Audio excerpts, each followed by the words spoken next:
Okay, I'm going to call the November 13th Board of Education meeting to order at 6:30. Please stand for the Pledge of Allegiance.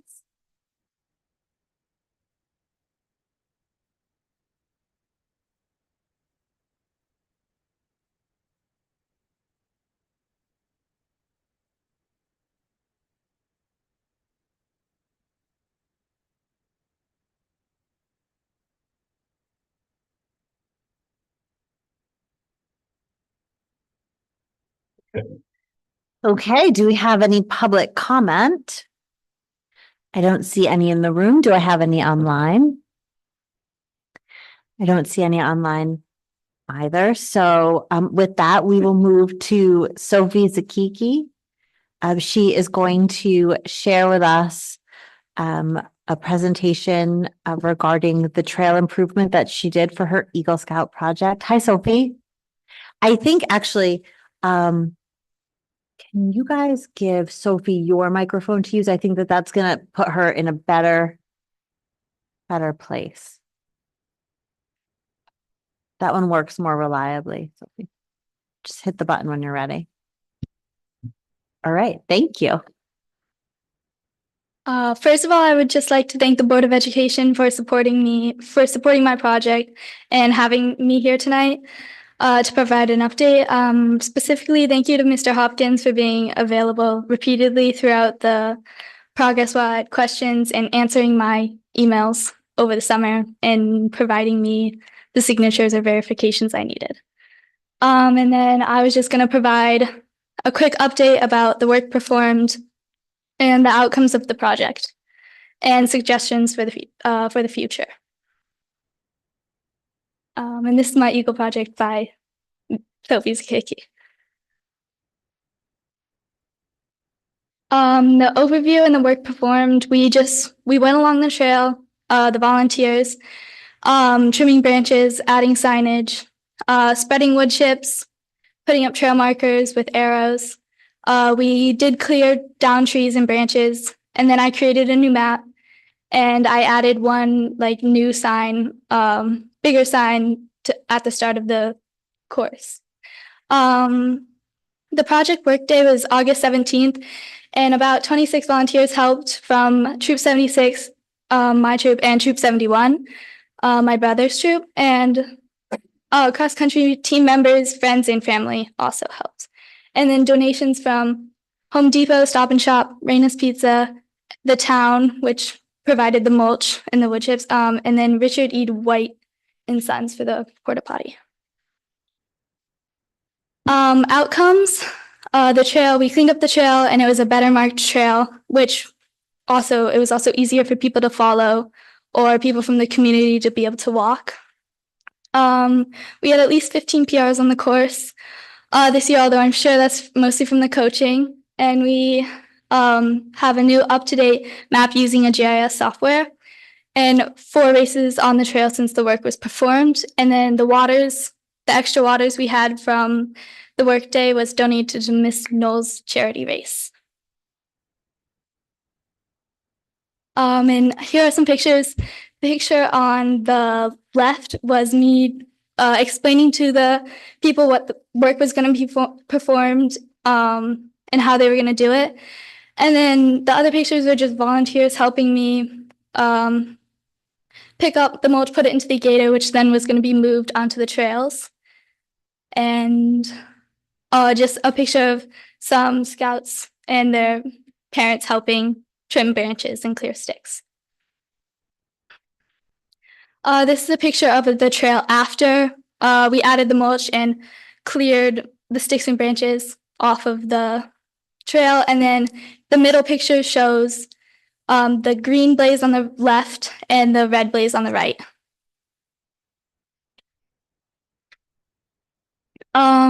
The picture on the left is a big sign that had an arrow where the trail was confusing for many runners in past races, just to show where they needed to go.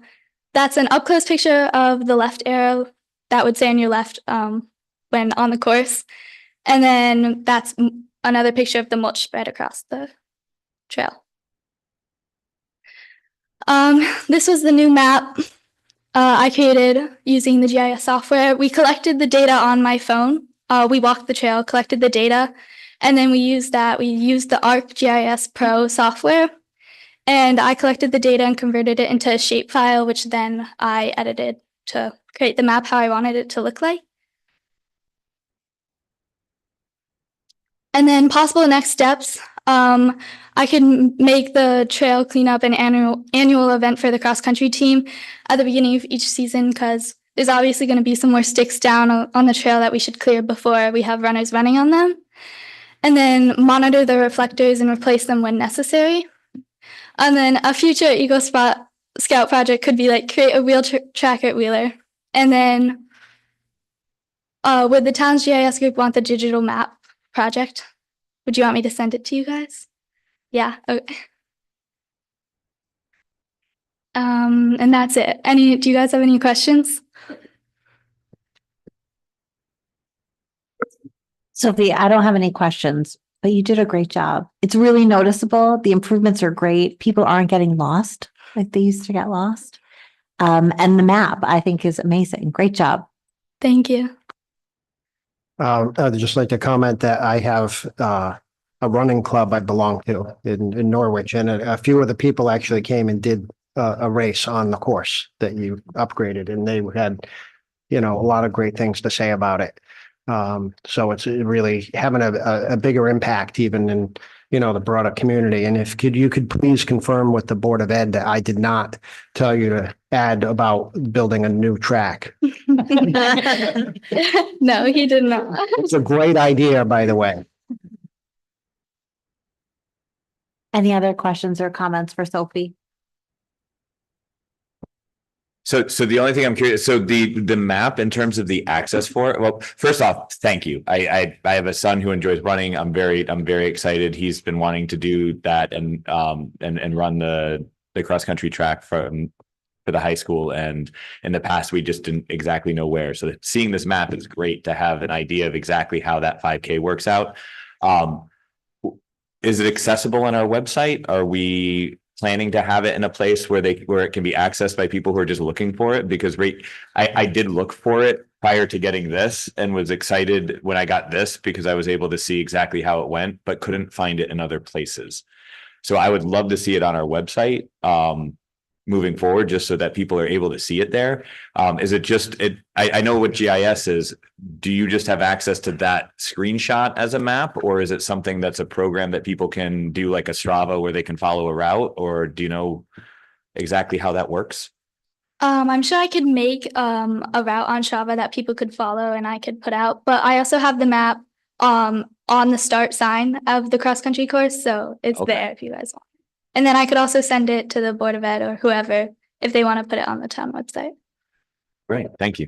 Go ahead, Jess. I'll just add that Mr. Tardick has a PDF, and the intention for the long term is that he's going to put it somewhere, and then he wants to put that QR code where you could pull it up on your phone. That step just hasn't been taken yet, but I think it's something that you'd probably want to circle back with him on and make sure. She left a spot in the big sign for like a laminated QR code.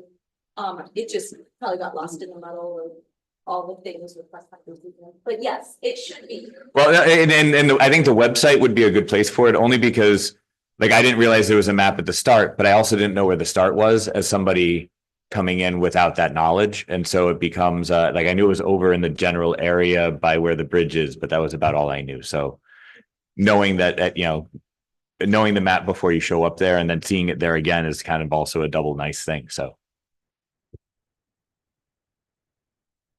Anyone else? Thanks, Sophie. Great job. Hi, Thank you. can I just chime in real quick? I raised my hand, but I don't think you saw. Oh, Hi, so God. it's Mrs. Saint Germain. I just want to let you know how proud I am of you. I just love that you're showing this side of yourself. Sophie is probably one of the hardest workers in our school, but when you walk by her in the hall, you would never know it. She is quiet. She does her job. She works all the time. She participates in sports.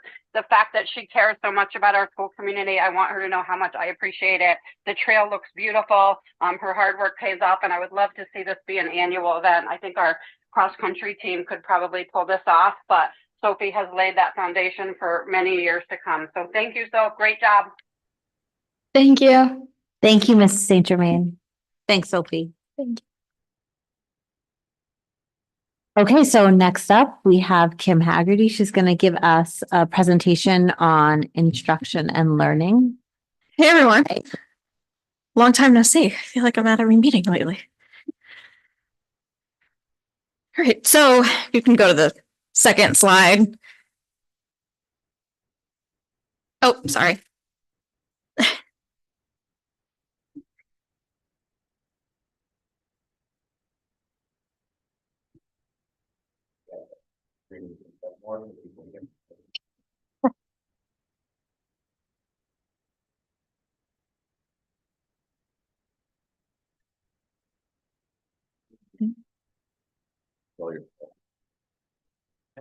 Great. So, oh, that got cut off a little bit, but sure. I just wanted to kind of recap some of the major projects and things that I'm working on, and they really have to do with the instruction learning in the district, but that encompasses curriculum, teacher support, professional development, really the implementation of our school goals, our district goals of innovative instruction, and then bringing everybody kind of together from a district-wide standpoint. So I'm in both buildings, going to different rooms. How can we kind of get everybody on the same page? So professional development, this is something that I feel really strongly about, that we have meaningful experiences for our educators that are really helping them drive forward in ways that make sense. So the kind of core values, or what I try to center all of our programming on, is that program support for HMH, especially the Into Reading program and Bridges in math. But that those are this year's kind of projects, but down the line, as things go, there's going to be more implementation and there needs to be professional development to support that. So under kind of each heading, you'll see some of our most recent PD that was held. Pretty much all of this was the November 5th PD day. Technology integration, really making sure that our teachers are able to use our Google Suite in a way that can aid our students and aid our own collaboration as well. Collaborative learning, making sure that we are communicating and cooperating between buildings. I feel like for the first time since I've started working here, we're all driving in one direction and rowing in the same boat in both buildings, which is really cool to see how that's happening. Like I'll have a conversation with a 6th grade teacher and then I'll go have a conversation with an 8th grade teacher, and you can tell that they've really been learning a lot from each other and really trying to create that transition for our students that makes it really a PK through 12 experience. Innovative instruction, making our classrooms more responsive to what our students need, and then really using that data to inform our practice. So that's kind of what I focus on when we're looking at PD and when I'm talking to teachers about what they want in their PD days.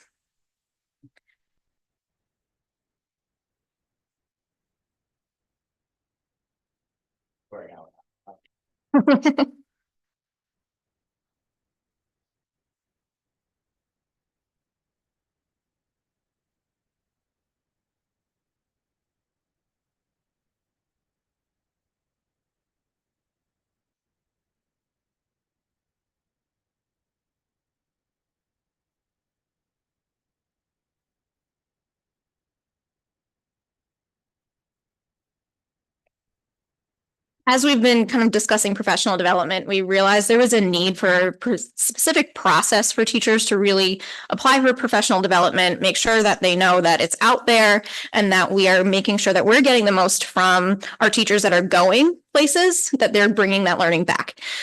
So along with members of the PDEC and administration, we came up with a plan where there's a Google form on the school website. Teachers really run through their program supervisor and administrators, their evaluator. They complete a Google form that has questions on how the PD relates specifically to our district goals. How are they going to share that out? What's kind of the plan for that moving forward? If there's more information needed, I reach out to them. We meet as a PDEC subcommittee and look at the requests. We kind of look at the cost and also the benefit for the individual and really examining that equity and impact. So making sure that we're not sending the same person to 25 professional development conferences when we have teachers who have never been to one. So making sure that even between buildings and departments, that's occurring as well. After that, develop a plan to kind of share that learning and prioritize. And then Kathy kind of facilitates all of it. So we've been able to streamline that process and have eyes on what everyone is doing. And this has been really helpful for us in terms of budgeting and also looking at our Title II professional development grants and making sure that we're spending those appropriately and according to what is going to drive us towards our district goals.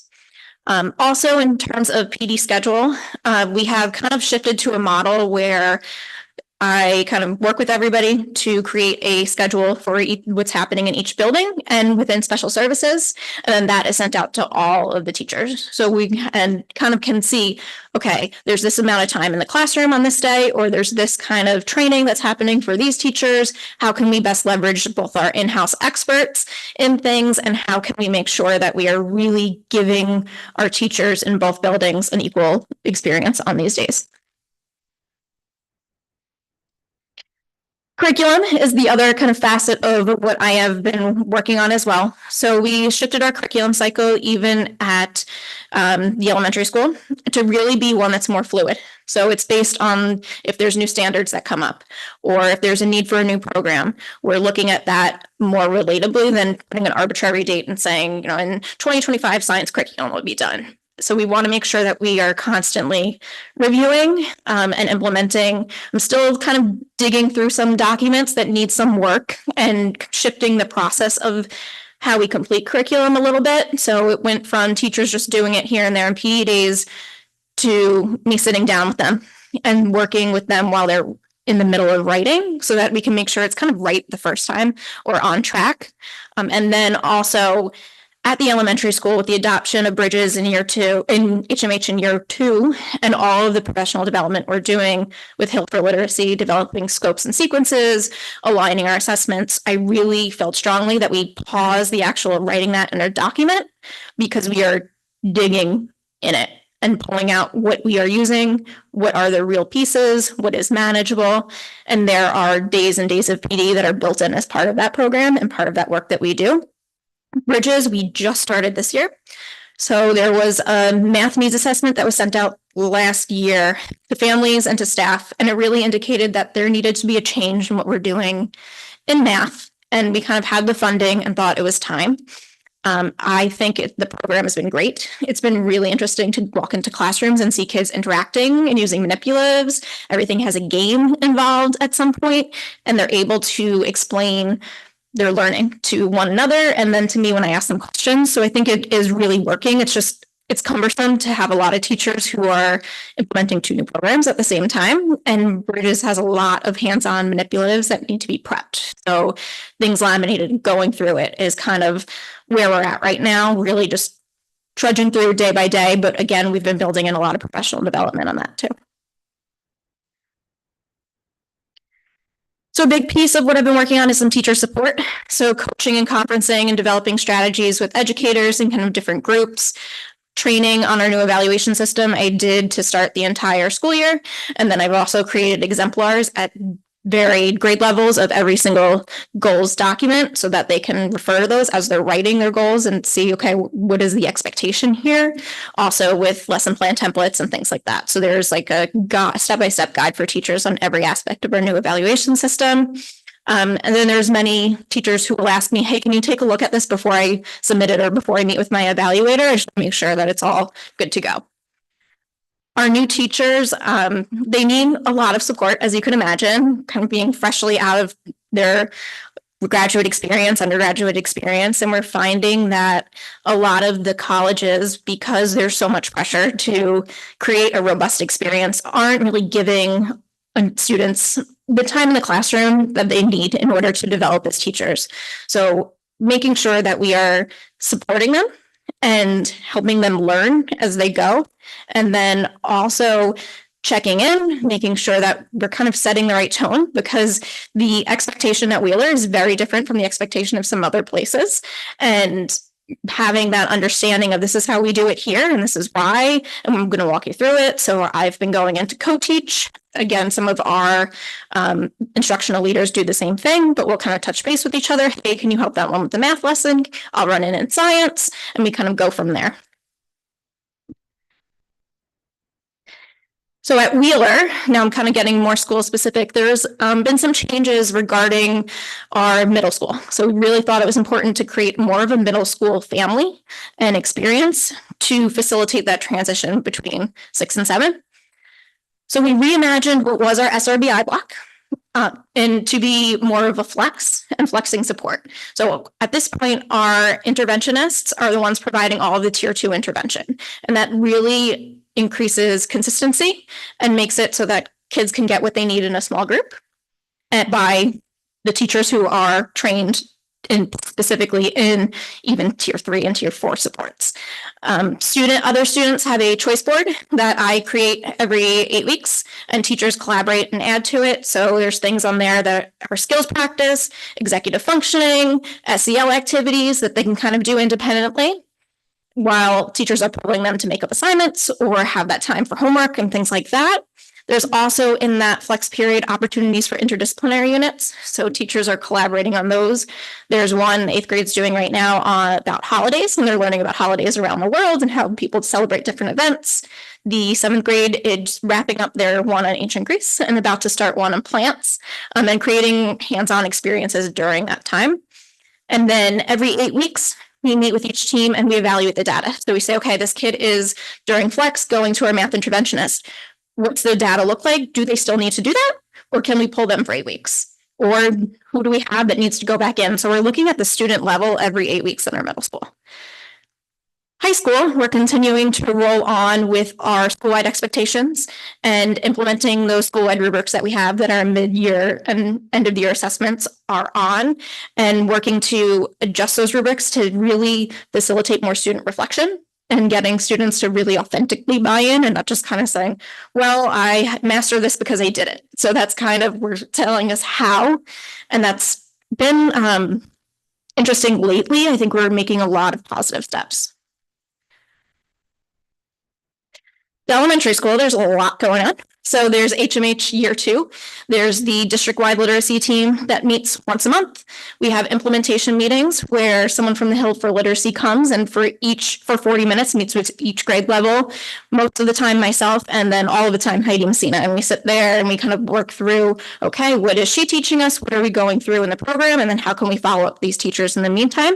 There's coaching visits, scopes and sequences that we developed last PD day. And then there's science reading modules that teachers in grades 3 through 5 have been engaging in. I have been in conversation with the elementary school principal at Preston for doing some site visits and some kind of collaboration and conversation on what does this look like in different classrooms and how we can kind of facilitate that partnership. Bridges in math, we have been doing a lot of in-house PD on. Our math interventionists are working overtime to support teachers in developing this program. There's also some virtual PD, in-house coaching. They did some IXL training as well. The number corner is a piece of Bridges that's really cool. It's about 20-25 minutes, and it's an interactive way for kids to really engage in math and notice patterns and have discussion, and they're all getting up out of their seats. They go over to a carpet. They kind of have this back and forth to the teacher. That's been really, really interesting to watch. But there is a lot of those hands-on manipulatives that we need to wrangle and collaborate on. Our SAT team, in terms of looking at data, has also been reviewing every single student who is receiving tier 2 intervention by our interventionists. Those tier 1 supports are being put in place also, and teachers are tracking data at the tier 1 general education classroom more regularly so that they can bring them to SAT and say, hey, what I'm doing isn't working. We need more for this kid. And then we've also established an SAT2 that really focuses more on behavior and SEL concerns and kind of the interventions that we could take in that space. District-wide, started a district data team, so we're kind of looking at best practice and what's happening across buildings and really creating kind of cheat sheets and protocols so that when we do have parents who go from one school to another, they know where to look, they know what's going on, they know all the new names and acronyms and how their student is receiving support. Technology, we're coming up with a draft technology plan that really just focuses on hardware. We just had a meeting at 3:00. That went pretty well, I think, in terms of providing what our kids need to succeed in the future, but also how we can be innovative and build in that teacher training for that too. And then looking at a lot of that vertical integration. So we have athletics now in grade 6, and it's going really, really well. So finding more of those opportunities for our kids to kind of get together, and then doing kind of department-based conversations. We did a vertical alignment time last PD where we had teachers in 6 through 8 departments, or in some cases K through 12 departments, get together and say, okay, what are we teaching? What are we instructing? What are our standards? What do you do in your classroom? What does a typical lesson look like? So they knew kind of what was happening. And then our school improvement plans, which are in the works, are rooted in our district goals. So we're really, again, bringing everything back together from that district level and going in the same direction. Questions? Perfect timing. Questions or comments for Kim? I just have a quick question. You said that with the SRBI, you do an 8-week review and you can pull them, you pull them. If they start to decline, say in week 2, 3, or 4, that's reassessed quickly so they can be Yes. shifted back. So we're taking constant data on students too, and if they're worried, they can always go back. And a lot of times we know already, and that flex support, even without seeing the interventionist, is already in there too. So there's small groups, super small. There's like 6 or 8 kids in a room with a teacher, and every activity that they're doing is aimed at that intervention. So the first thing we have to do is check Power School, look at their homework. It's looking at even the choice board is a lot of what they would be doing if they were in tier 2. It's just not as targeted. Chet, did you have something? Yeah, just give me 1 second.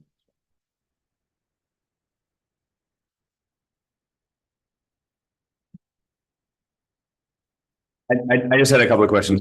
First off, in terms of the elementary school, multiple new curriculum pieces coming into play, is that something that we need to make sure that we're avoiding in the future? Is that something as a board that we should not be? I know that the reading one had to go in because it was a state mandate. So the reading one, I think we expected to be a little bit more comfortable with by now. So we implemented the reading. When I know the assessment pieces on that Are HMH challenging. tough. Yeah, so I think we expected it to be a little bit more seamless, and because HMH, the way the program is done, even the online dashboard, it's very difficult to navigate. It's clunky, it's not user friendly, but it's one of the few programs the state said to go with and that you had to go with, and a lot of districts are, but everyone's muddling and fumbling through it. And that's why I reached out to Preston. I'm like, what can we do? How can we support this? Because by year 2, you're usually a little bit more on your way, but it's been tough. The bridges, it's a lot, but it's going really well. We had our math interventionist last year ask the math teachers in a room and said, when was the last time you were excited to teach math? And there was kids. And that was kind of really alarming. But now you walk by a classroom and teachers are on the floor playing games, laughing. Kids are really getting it. So I think it was the right time. It's just unfortunate that kind of we weren't able to space it out. I think in the future we will be able to. But And is it something that we should be making certain, I guess, as we're approving curriculum, that we're keeping more clearly in mind is the idea that we shouldn't put those things in? Okay. And my other question was just regarding, so if we're using just our interventionists for our tier 2 intervention, are all of our tier 3 interventions just strictly special ed at this No, moment? no. So our interventionists are still doing our tier 3 pieces? Mhm. Okay, Yep. thank you. Anyone else? I have a couple questions. Kim, you did a great job. Oh, thanks. Thank you so much for sharing all this. I'd like to talk a little bit more about the district technology committee. Sure. Just so I'm clear on this, you're examining kind of our entire IT change? No. Because I thought that No, was. that's on Troy. This one is really more just looking at hardware, what kind of Chromebooks, smartboards, teacher laptops, and how we can best kind of utilize our financial resources and drive to the future. We're not looking at any type of software, not looking at personnel or anything like that. So it says you're examining the software licenses. Yep. Is that the current software licenses that we have? So moving forward in this budgeting process, I'm going to be looking at a bunch of our software licenses because we have things that we're paying for in both schools and even in certain departments that we can kind of solidify and get potentially cheaper. So looking at, let's say, Ed Puzzle, we are paying for 20 subscriptions when it's cheaper to just buy a district one. So taking a look at those kind of more kind of sub-level things that people are paying in for, and that space is what I'm kind of driving towards as we move forward with budgeting. Okay, and then also on the inventory for hardware, in our last IT presentation, it looked like there was a little bit of a struggle on how we were keeping that inventory and what we have. Do you have a really clear picture of what we have in-house now, what we have in all the departments? There's an inventory system. I've been working a lot with Michelle from Learn and Greg, and they do have access to all of that. Everything kind of, it's not completely clear. It's not completely out there. I'm going to be honest. It's in a lot of different places and we're piecing it together. But we have a pretty good idea of what we have and what we need. Okay, would it be possible to try to have a solid inventory plan before we purchase any more technology? Of substantial, before we start buying a new round of Chromebooks, before we start buying laptops, do we know how many Yeah, I think that's laptops we have? I think Okay, that's reasonable because All right. we won't be purchasing anything probably until under the new budget, the fiscal year 26, probably. because we have 65,000 in this year's We budget have for time. technology purchase. So I'm just Yeah, wondering what that was earmarked for and what Right, we purchased some of that. We've used some of that money already. and what have we purchased? Because on the most We purchased some recent, Chromebooks and some teacher laptops recently. okay. All right, so yeah, I guess just on it, not into. No, I'm with you. but Yeah. I would have to see I an agree. inventory. Yeah, we don't need to purchase any more than we already have until you get the inventory. Okay, That's thank you. reasonable. Thank you. Other questions or comments for Kim? I think the work that you're doing is fantastic and I really appreciate, it looks like you are taking a good sort of look, like top down, what could we do better? How could we be more cohesive? How could we be more efficient? And that really, I love that. It's really wonderful. And these presentations continue to just be super helpful. So thank you so much for the work that you're doing and for coming in and talking to us. I do have one more question, and Kim, this may not be directed so Yep, much. no worries. I Troy, can find the answer. But Great again, on the PD piece, Mhm. how much have do you know how much we've spent so far and how much, because I couldn't, in my quick budget, I couldn't see how much we've allocated for All PD. that we have spent has been out of Title II. For PD, and then what's in our line item for PD currently? Do you know, Troy? I don't know off the top of my head. Okay. But Title II is a grant. Yeah, That we right, get, right? So right. It's not a Board of Ed. No, but we always get reports on the grants, which we were asking for December as well. So so far, all PDs come from Title II. Okay, thank you. Thank you. All right, James and Grace, do you want to take your microphone back? Thanks, guys. Okay, moving on to Troy, your report.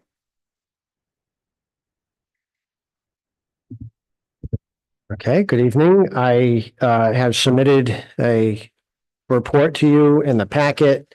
It talks about a few things. And if you have any questions on that, I can certainly answer any of that. All those questions. I did want to address the one additional item that is not in my report. And that has to do with Homework Club. There was a communication that went out from Wheeler administration, and there'll be a communication going out from the elementary school administration soon about Homework Club. The the situation is that we did actually budget funds for homework club for both schools. However, it's not to the level that we had in the past, because the level we had in the past included a lot of grant funds, the COVID relief funds.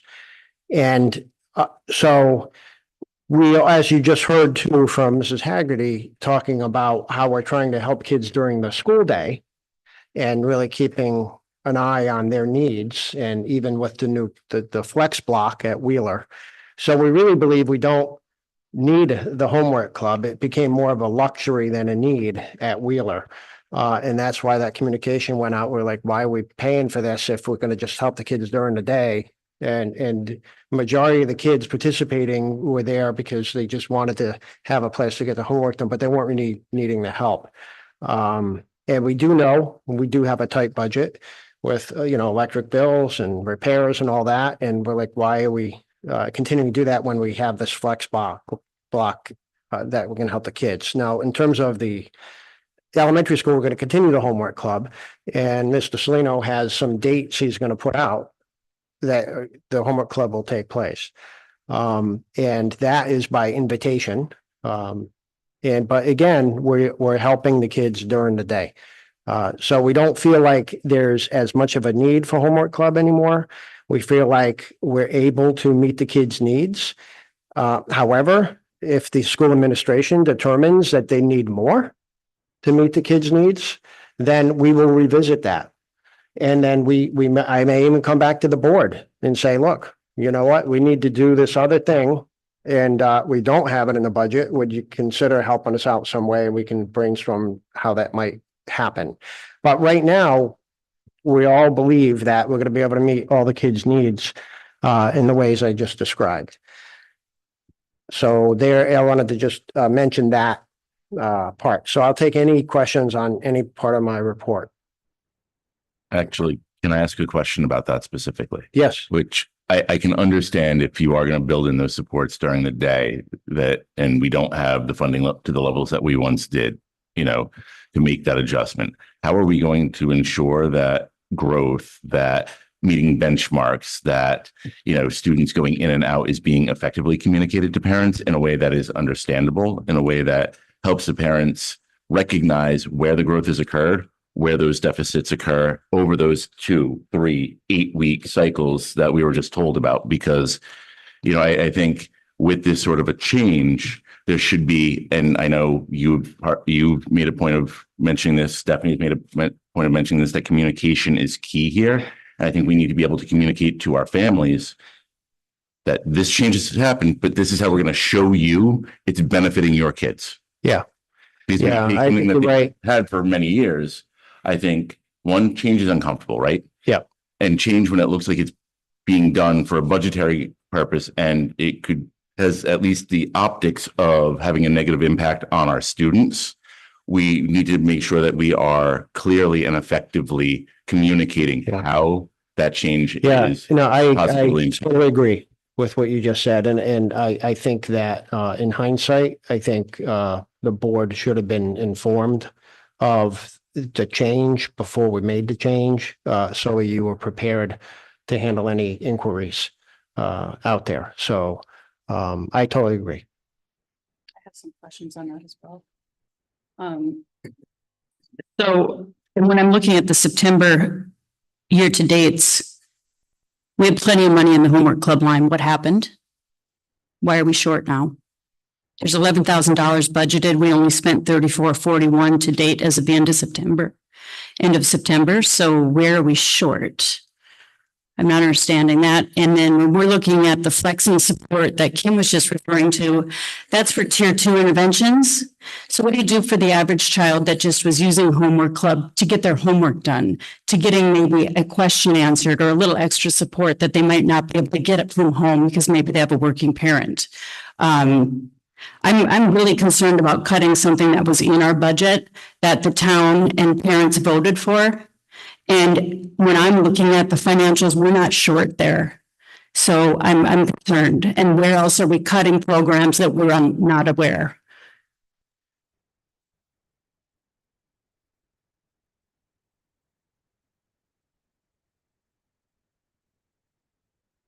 So this number that you're referring to includes elementary and middle school. And the elementary school had in the budget $10,000. And the middle school had 1,000. So that's the breakdown here. It's just on this report, those are combined. So we are still using that budget money in the elementary school. We are continuing the homework club in the elementary school. How do we So- run towards the middle school? I guess that's, We- I'm just confused. We're in the budget, when you look at the budget, or the more detailed budget, there's only $1,000 budgeted in there. We What had, should we spend last year? I don't know, but it was, from that, it was around 1,000, maybe 1,200, but then there were additional funds from grants. I have That we one did not. number. And so at our August 12th, like year end look, we were aware that we went over. So we spent $29,069 total. We had only budgeted $10,000. So we were aware that we had overspent by $19,000. And the comment was that this was previously covered by COVID grant. So in August, I would think that we knew we were going to be in trouble this year. Well, I'll let you keep going and then. I guess we would have known way before that if we were trending to be that far over. And then why would we have budgeted so short for homework club this year if we ended up that much short last year, planning to put that program in as we always have year after year after year? And I get what you're saying, we're absorbing some during the day, but again, that's tier 2 intervention. That isn't our kids that maybe the homework club is keeping them from having to be a tier 2 student, because the homework club does make an impact. And I think at the middle school level, it really makes an impact. And I just speaking from myself, but I'm just concerned, that's all. And I'd just ask that we really do a little bit deeper dive before we cut an instructional piece out of our budget. Other questions? So, Troy and I had the opportunity to speak about this earlier this afternoon, and as I think a little bit more about it, I still feel like I'm not clear. Was this driven by budget, or was it driven by we know we can do this better or more efficiently with this new process? I feel like I'm sort of hearing both. And I'm not sure what was the driver for getting us here. Can I ask one more question before? Yeah, What was the utilization in middle school? Like how many students were being served and enrolled in homework club?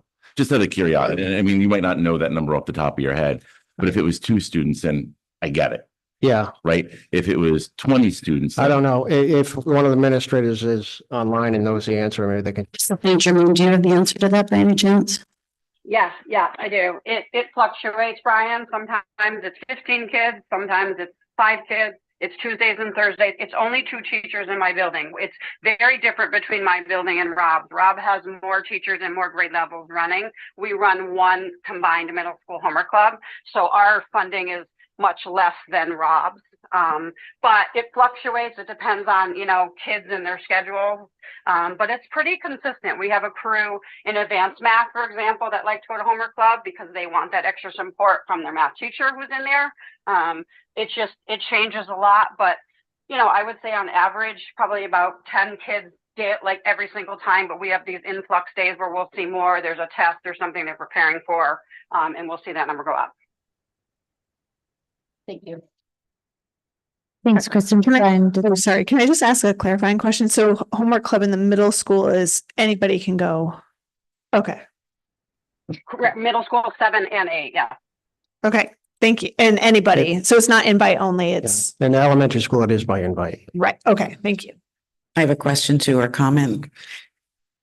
So you said that the help is built in during the school day. And so there may no longer be a need for homework club because the help during the day may suffice.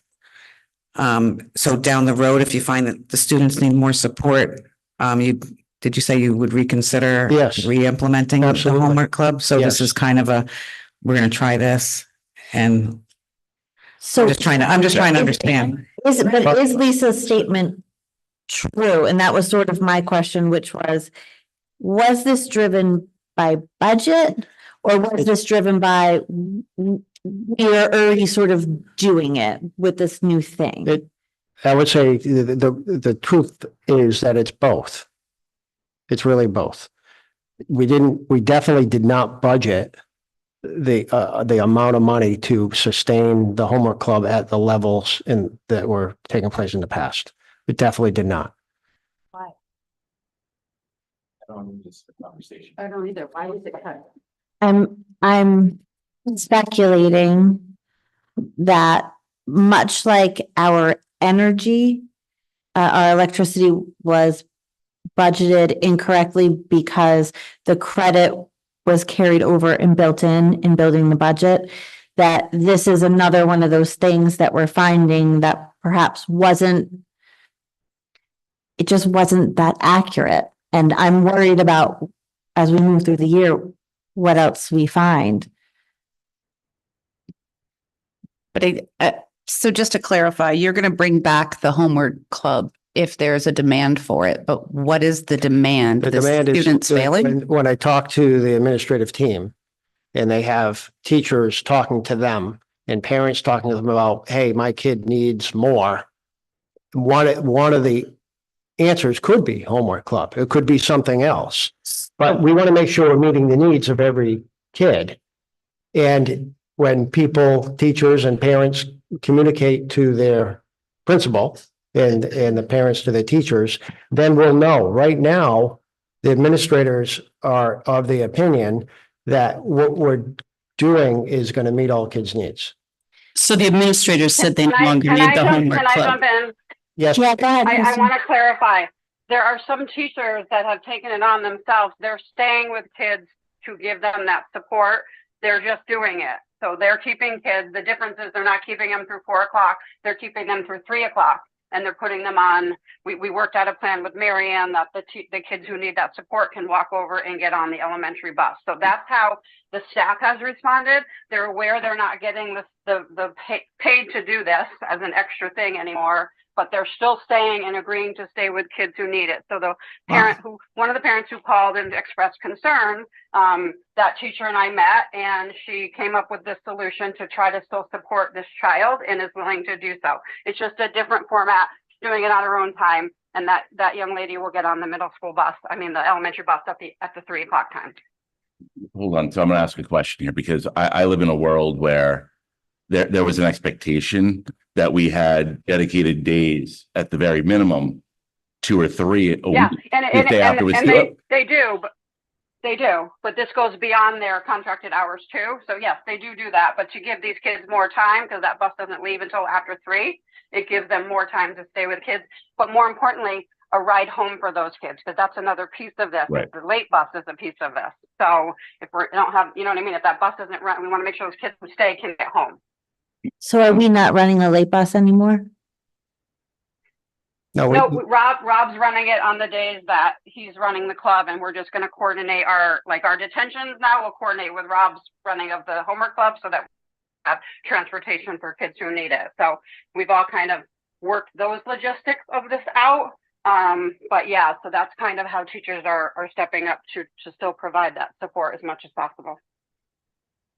All right, and I don't want to keep laboring it, but I'm just so confused. This was a program that was working possibly 15 kids a week is a fairly large number in my head. And our scores and our success shows it. And now we're saying, well, we'll find out later if we need it, I guess is what I'm just, the messaging, it's not clicking with me. And I don't know if I'm just beating my head against the wall or what, but something's missing to me right here. I think you're right, to be a little confused about it. I think very quickly, my administrative team will be talking about this, again. And seeing, getting all the pieces together. And, if there's something else that we could do, I may be coming back to you with a request for more money. I feel like I'm with Christine and I'm still not sure what to think about it. I'm concerned about the kids maybe the kids that were taking those advanced math classes that aren't necessarily receiving some sort of a tier 2 or 3 support during their flex blocks, will they still have the same opportunities? I'm worried that we took away something, like Christine said, that was working. And perhaps some of my confusion is that we weren't aware that this was a thing until it was already done. And I don't know how the rest of you feel. My preference would be if there's something that we're concerned about budgetarily, I'd like a heads up about it. I'd like us to be able to talk about it and to talk about solutions. And if the solution is, look, this is something extra that we don't really need to do because we're going to solve this problem in another way, we've got a better plan, then that's different than we're cutting this and we think we can figure it out. And maybe that would have helped to ease some of our confusion. I don't know if the rest of you are feeling the same. So I'm gonna kind of channel my inner Alex here for a minute and say, this might not be a bad thing if we use the data systems we have to demonstrate that this change is working. I think and Kim had said earlier that, they can identify if a kid after 2 or 3 weeks is able to move back up out of that tier 2, right? And can get back into more of a choice flex rather than a chosen flex.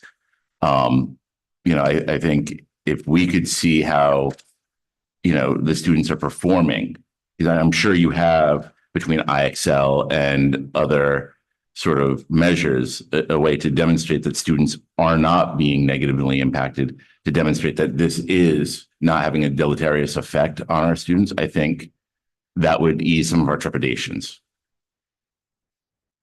Yeah, and I guess my only other question is, we're not talking about a huge amount of money here. How concerned are we about our budget that in October we're cutting programs? I'm, when I'm looking at the numbers I've been given, I don't see the concern.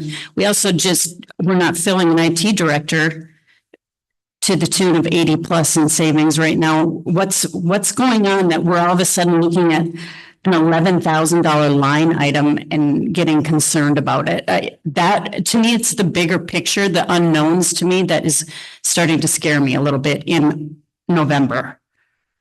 And so I guess what I will be asking for the financial committee for the next one is more of a deep dive on some of our reports. And I'll get that information to Steph of what we're looking for sooner than later, so that you and Kathy have time to put that together.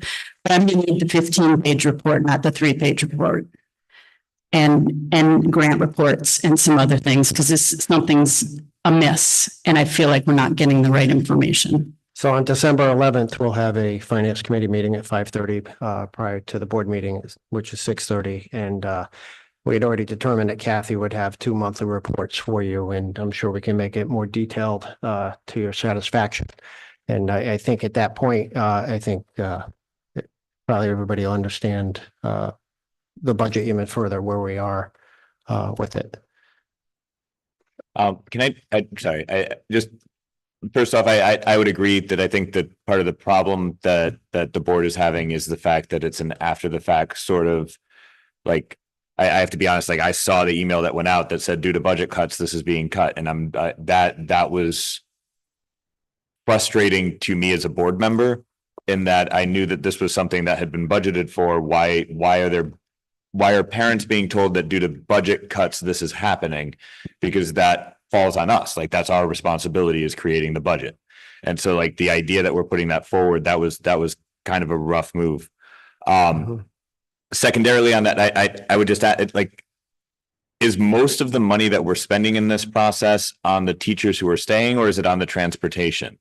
Because is there a way that we can at least offer homework club if parents can pick their kids up, or is there some other secondary piece of it that we can follow? I guess there would have been more to this that I would have wanted to discuss in terms of the way that things were being spent and how it was happening, because I know that busing is a huge expense when it comes down to these things. So if there was a way to, instead of doing a 2-hour, do a 1 hour, and we combine the elementary school and the middle school buses, or if there's a way, like, all of those things I feel like should have been on the table, and maybe they were all in the discussion, and we just didn't hear it. But I guess I would just like to make sure that, number one, if it's a busing thing, I would rather have teachers get paid for spending extra hours of their own time helping students.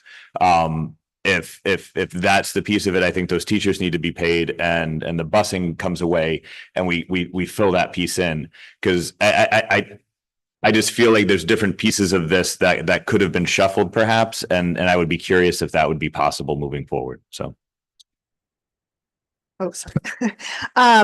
Yeah, I just want to add, I want us to be mindful as we head into this budget season that like it's not a good look either. So kind of coming back and forth makes me a little uncomfortable of like, we're going to try it and then we're going to add it back in. And I think we just need to be very consistent with our messaging of what we're going to do. And I think I agree. I think if we can have some really strong communication, like, look, this is working, I think we can come to a good solution.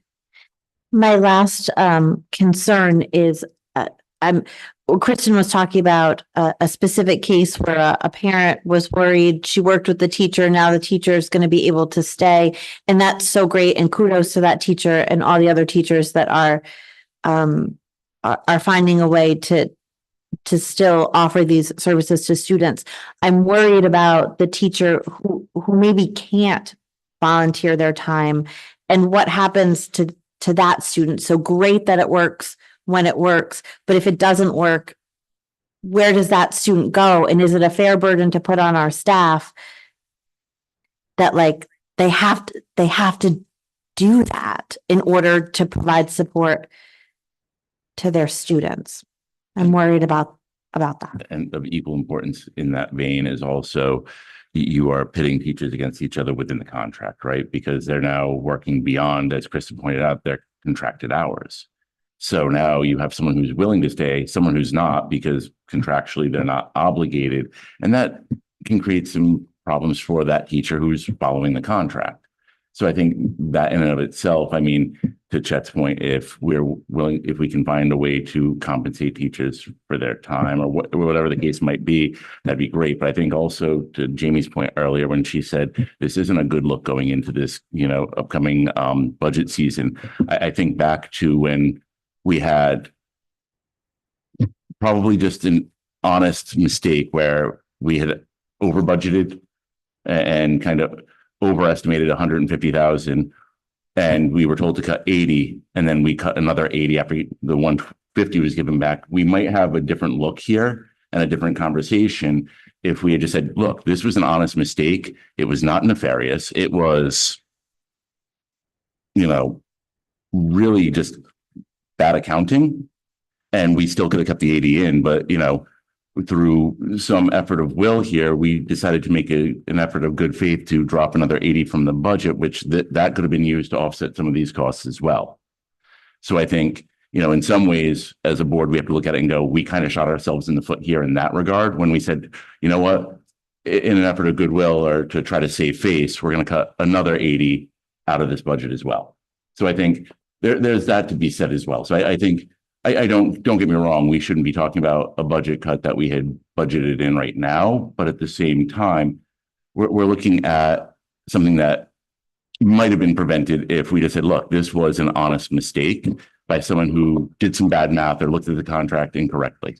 I think that it is not a good idea to pad our budget with $80,000 because we might need it. I would have preferred if the person doing the accounting at that time had given us an appropriate number for the needs of Homework Club for this year so that we wouldn't be in this situation. But I think more to the point was we were asked to cut 80 off of the budget that we had presented, and it was $150,000 error. So really it was an extra 70,000 off of what we were being asked to cut. And then we threw in another 80,000. Oh, can I'm sorry, can I comment, Brian?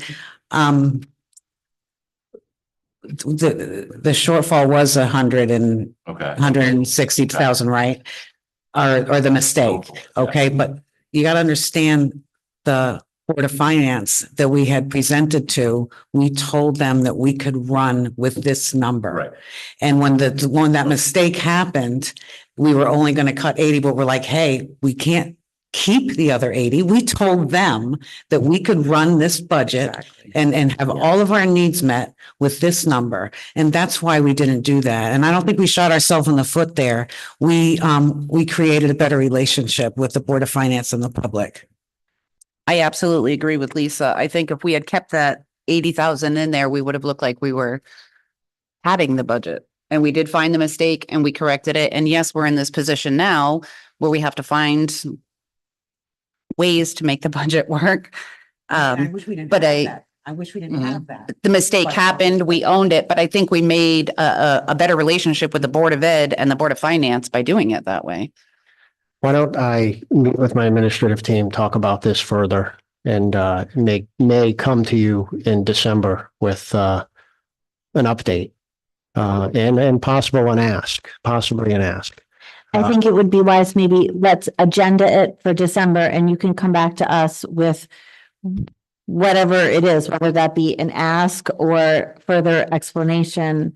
But I think it's worth revisiting. Does anybody have any other questions for Troy about his report? Okay, moving on to my report. I emailed you all my updates on Monday. I don't really have anything other than that unless anybody has questions for me. Okay, well then we can move on to Grace and James and the student ambassador reports.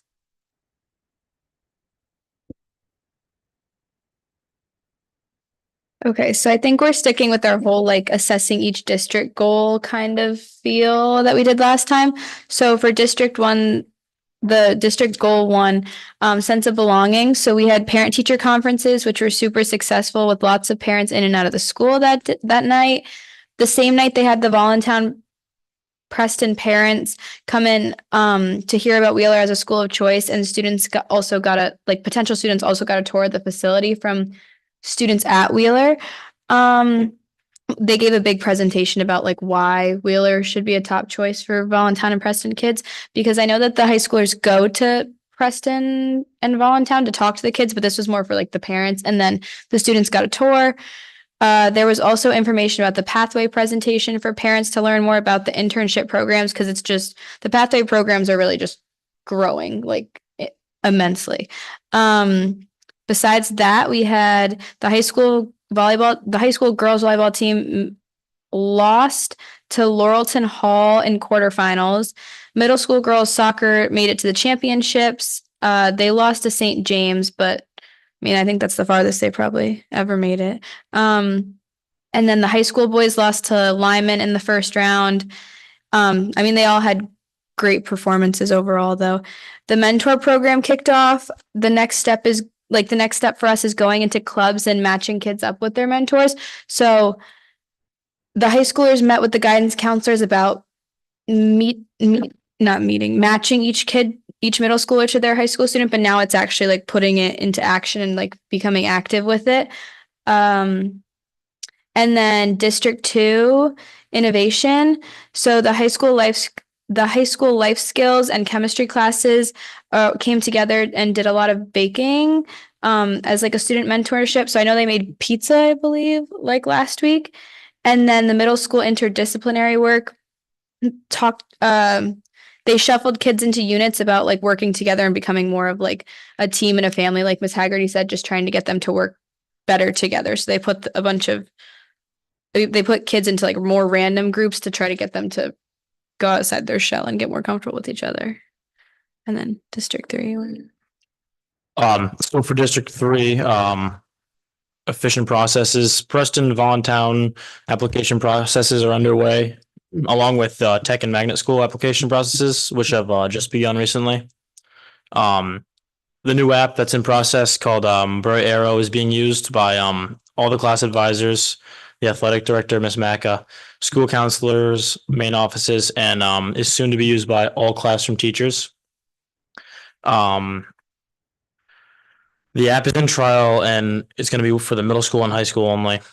This will allow parents to have just one place and one place only to communicate and correspond with teachers and staff, which is definitely easier. So it's one way of communication. And then Miss Macca surveyed all fall sports athletes and families and had coach reviews. And then she'll be here at the next board ed meeting to go over that. And some Wheeler upcoming events. Thursday, November 14th is the winter sports night. It's mandatory for parents and players, and they're meeting at the high school. Friday, November 15th is the fun run, which is Wyatt Hayes is running that. He is a senior, and that goes from 2:30 to 4 p.m. And fall November 18th is the Lake of Isles Fall Sports Banquet, which is at 6 p.m. And then for the elementary school for sense of belonging, they also had parent teacher conferences last week, which was very well attended by families, probably more well attended than the high school. The families seem to be a little bit more involved in elementary school. The students are participating in art club and before school PE club. I believe before school PE clubs on Wednesdays, I think he said. Talent show auditions were held last week and rehearsals have started for that. The show will be December 6th. They have all types of kids with special talents. They have musicians, singers, artists, gymnasts, a ton of other crazy kind of talents these kids have. And it just lets the students like show off their talents to it just lets the students show off their talents to other classmates and families that I mean you wouldn't know they had just in school when you're sitting next to them. And then they had their Veterans Day assembly the past Friday, where they had about 60 veterans come in. They provided a breakfast for them, and it gave them a chance to sit down and chat with people who had similar experiences, whether that be like the kids having a veteran in their family or the veterans themselves. The assembly involved patriotic songs and guest speakers. The Representative Greg Howard was there to speak, and they also had the guest speaker Jake Sylvester, who was a former Wheeler student and currently a captain in the Army. I believe he's in the Special Forces, but and then they set up the America's White Table with beautiful rendition of taps by Mr. Sanders. The invited guest received a veteran pin and coronation. And thank you to our Veterans Day committee and all the staff who helped decorate and the students who helped make the cards and posters and everything else because it came together and I guess it was a beautiful ceremony. And you're up. I'm sorry. So for District 2, Innovation and elementary school one this time, we are recognizing another teacher, Mrs. Redway. She is a first grade teacher at the elementary school. Today, I personally went over in the classroom, examined and learned how she taught. It was truly amazing. She's something else. I walked in there and she had one of her students come up. He shook my hand, introduced himself, and then introduced himself and the others to me personally. Which was from a first grader doing that. That's incredible. I mean, the manners and he did it very confidently. I was very impressed. So that was amazing. She talks so loud and clear, and that is huge for first grade. Those first graders I've never seen so calm. I mean, controlling 15 first graders is amazing, and she does it super well. She's super patient. She uses a lot of techniques like rhyming and songs. So today she switched over from math to Spanish segments and did that by a song and moved them over just literally 10 feet across the room by a song. So the way she does things is amazing. It's very engaging and very motivating. She gives every kid, make sure every kid answers a question, raises their hand, is included. And it's truly amazing. She does a wonderful job over there. I had her as a substitute teacher years ago, and I loved her, and she's still doing her thing, and it's amazing. And switching over to goal 3, efficient processes. So starting our budget process for the 25 to 26 school year, we have held our first parent advisory this past month. 7 families represented. And they talked about was the assessment and the new Bridges math program. And some upcoming events, the town meeting is November 21st. Mobile Planetarium is November 25th. Talent show is December 6th. And Mark's Close November 26th. And that is all for us. Any questions from anybody? Sorry, this isn't a question for you. This is more for Troy. The bright arrow, do you think that would become a district-wide thing, or is it? It is a district-wide thing. It's a communication tool. I use it, the principals use it at each school. Okay. It's when I'm gonna call off a day for snow, not that I'm gonna do that. If I was gonna hypothetically, I would use bright arrow. But it's not necessarily at the classroom level at the elementary school, right? Not yet, but it has that capability. Okay, We yeah, just haven't brought it down to that point yet. gotcha. So Do we have a board? As a board, can we join the high school one so we get the information going out? Yeah. Yeah, I can add you. That's easy to do. Yep, I can do that. yeah, it'd be really nice to have one communication because I miss it.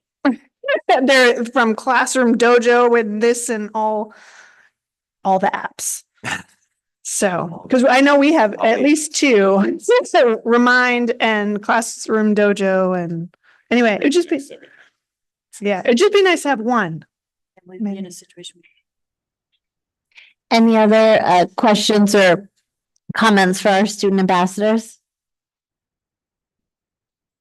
Can you expound on the fun run? What was that? You kind of threw it in like Friday. There's a fun run that Wyatt is Yeah, playing? so for Wyatt Hayes' NHS project, he's doing the fun run. Where was that?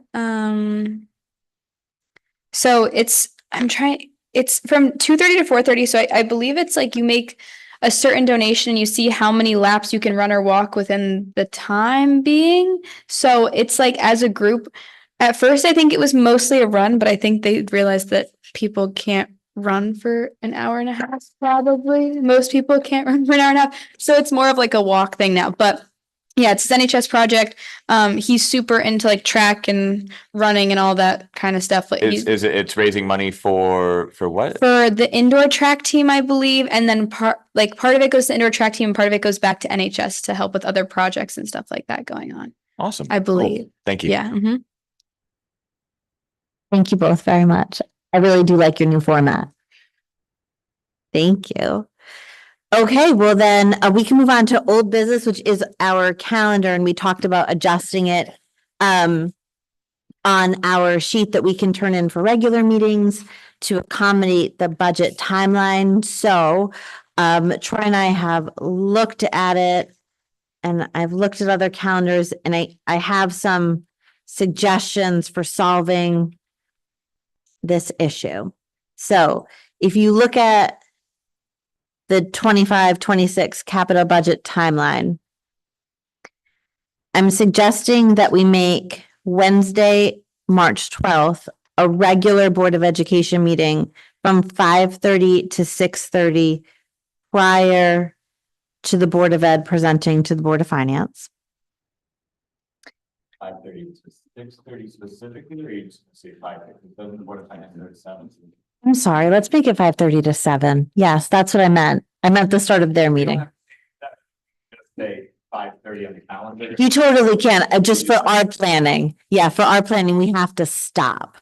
So we would do one of those early meetings that day. Then we would schedule a regular Board of Education meeting on Monday, March 24th, and cancel Wednesday, March 26th.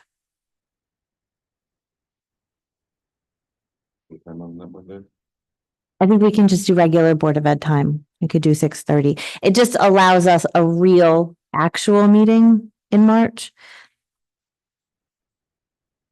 We totally could call it a regular meeting, but I think that what we know from the budget schedule is that we use those short meetings to address the budget stuff and not to manage our regular business. We would be calling it a regular meeting. That's why we're doing it today, because we're going to put it on the calendar. So then we would cancel our meeting on 3/26. We would schedule a regular Board of Ed meeting on Monday, April 7th at 6:30. We would cancel 4/9. And we would add a regular meeting at 5:30 on Wednesday, 4/23.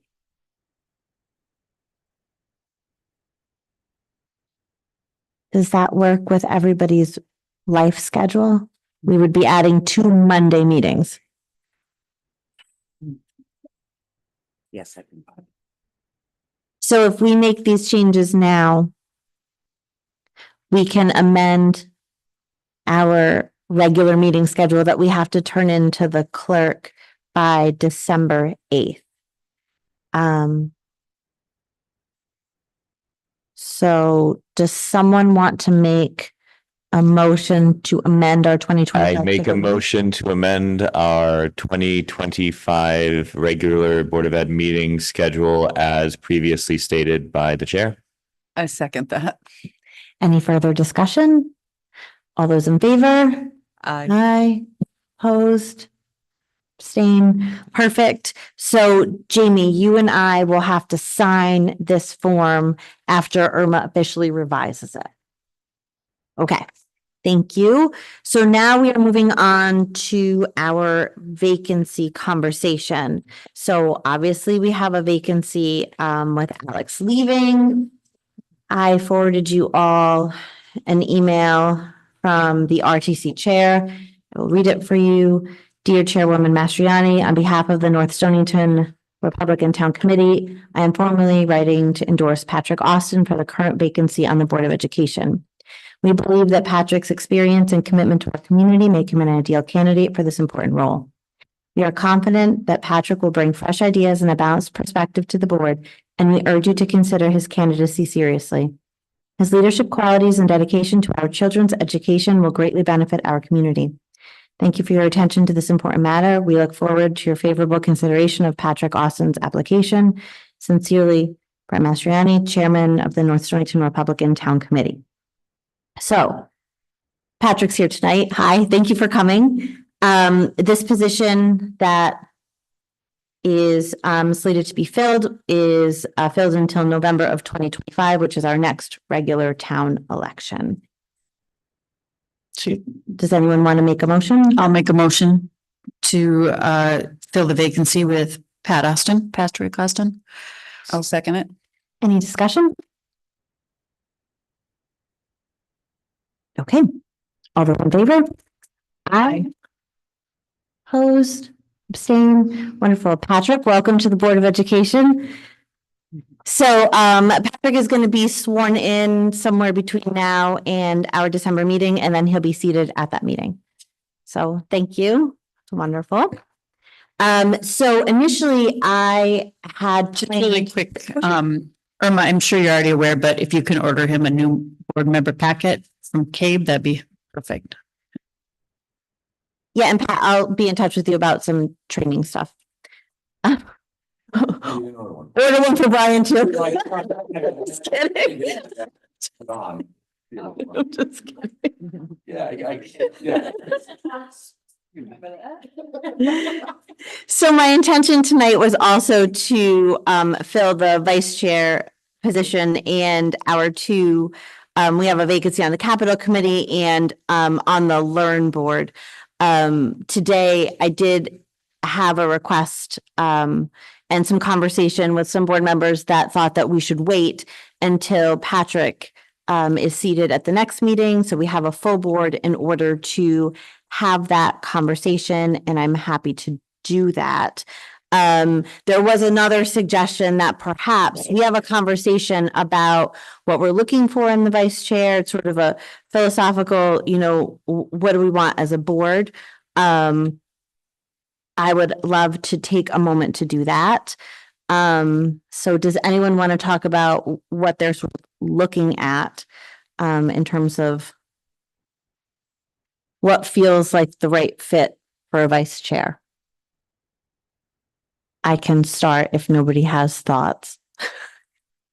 So my only experience with the vice chair is Alex, who was really helpful to me.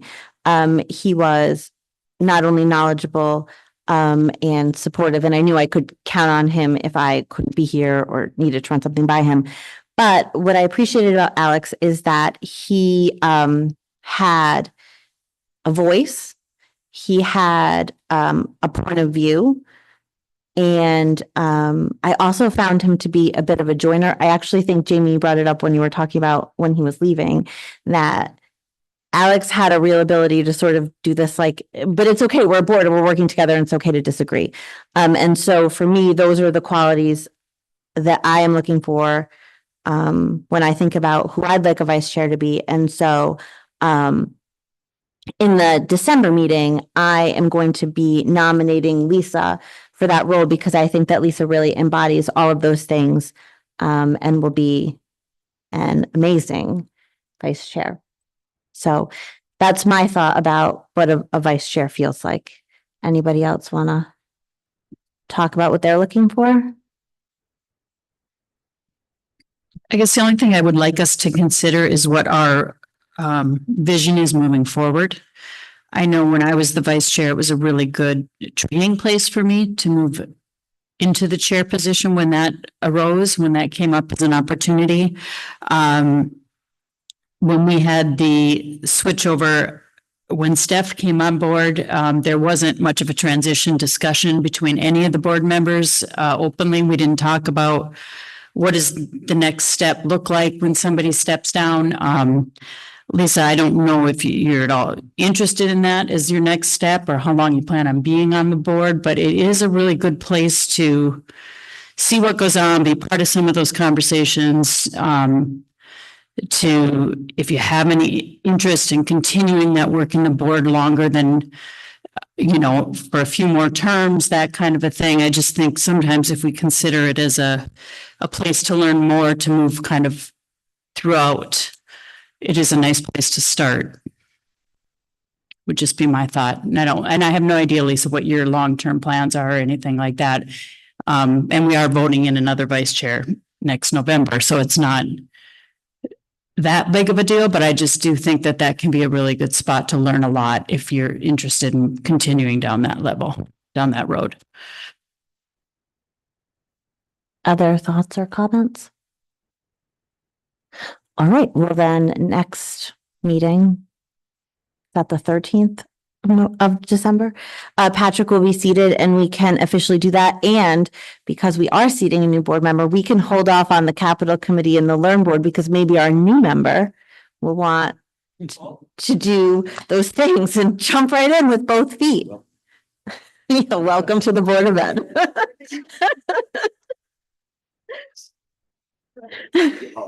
That's right. That's right. We should just sign him up now when he's not a member of the board, he's not seated. We could just vote him in. Perfect. So, okay, the next thing that we want to do is take a look at our consent agenda. We have minutes and some of those policies. Troy had worked with Lisa and Chet and sent an email to all of us about those policies. Is everyone comfortable with all of those things staying on the consent agenda? Does anyone want to pull anything off of the consent agenda? Then does anyone want to make a motion to approve the consent agenda? I make a motion to approve the consent agenda as stated in the agenda. I'll second it. Is there any discussion? All those in favor? Aye. Opposed? Abstain. Perfect. Moving right along to regular policy. So Troy also sent us an email about a non-lapsing policy. So in our agenda, there's the CABE policy and then there's our existing policy, which now is sort of out of date. Well, and part of the discussion that we had when we were saying this is that I said there's really no reason to have this policy, but we didn't want to put it on the consent agenda because the non-lapsing fund has consistently been a very hot button topic that comes up. And so our goal was to avoid having it just be ta-da, now it's gone, but have a discussion where we're saying, hey, listen, this is a statutory piece now. It has absolutely no reason to be in our policy book because literally the policy that CABE has written is just a Connecticut state statute in policy form, which seems redundant. So we can remove it. we can keep it there just so that we have it on play because of the fact that the non-lapsing fund is something that tends to draw attention. We were unclear what people would want to do with that because both of those things have come up as topics. The idea that we want to eliminate anything that we don't have to have, and the idea that we want to make sure that we keep clear on things like the non-lapsing fund. So, Thoughts on this?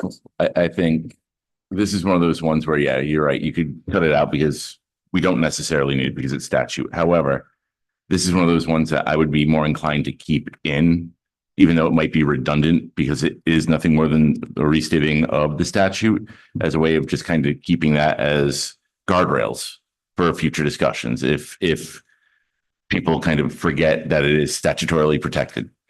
So I just think that one's just more of a kind of making sure that it's codified. I mean, it is in statute, but just so we can go, no, this is the statute. It's actually in the policy as a way to point that to people. Other thoughts? Yeah, I think you're right on that too. The other thing we could do is just put it in there and, maybe date it saying removed per state statute and not have any language on it. Because it would be nice if anything that is state statute that we got away from doing policy on. And we would be sending then a kind of a precedent and that it's statute, we don't need policy. I think that would actually be a better. So you mean just have a statement within the policy, have it numbered and say, see state statute, such and such? Whatever, November 2000. See state statute for clarification. I kind of like that. So in general, Yeah. I think that dealing with policies that are statutes are silly because they're statutes. We don't need policy. I was on a CABE webinar where they talked about this and it made me think a little differently about this. I'll just give you sort of my thoughts. If we decided to adopt the new policy, which has the right language in it, which is just the statutory stuff, some people are talking about adding language about what we do with it. So we'll review the non-lapsing account report with our monthly financials. Some people talked about adding a maximum account balance. And while I don't think we're ever on the CAPE webinar and talking about why this would be helpful. Now, because I had the experience going to the Board of Finance in a really nonchalant way, saying like, hey, here's our MOA, we don't need it anymore. And I was met with like shock and concern. And it felt like we were sort of pulling the rug out from under them. I thought like, geez, we really didn't want to do that. And we're not doing anything different. It's just the statute changed.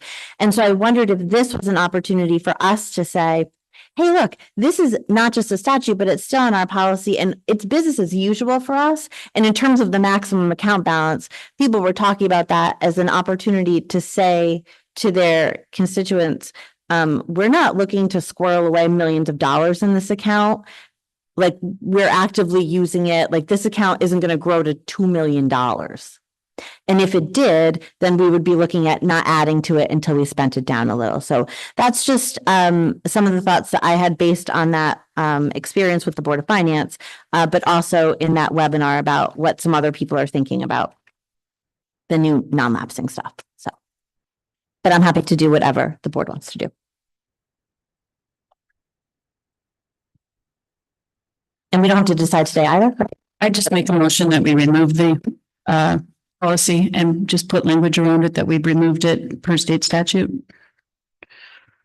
I would second that. Any further discussion? All those in favor? Aye. All those opposed? And any abstentions? Okay, thank you very much. And now we are on to the policies that Chad told us that he wasn't going to be able to get done, but he actually did it in like 2 days. Chad, do you want to talk us through what you did? Yeah, that is my email. Do you want your email? Let me pull up my email. Okay. Essentially what I did was with the committees, I eliminated as much as I could. So my goal was to streamline it and make it as ambiguous as humanly possible. simply because of the fact that it gave really specific pieces, like these need to be looked at in December and you need to make these decisions based on this and things like that. And so those just came out of it. This is my sent items, but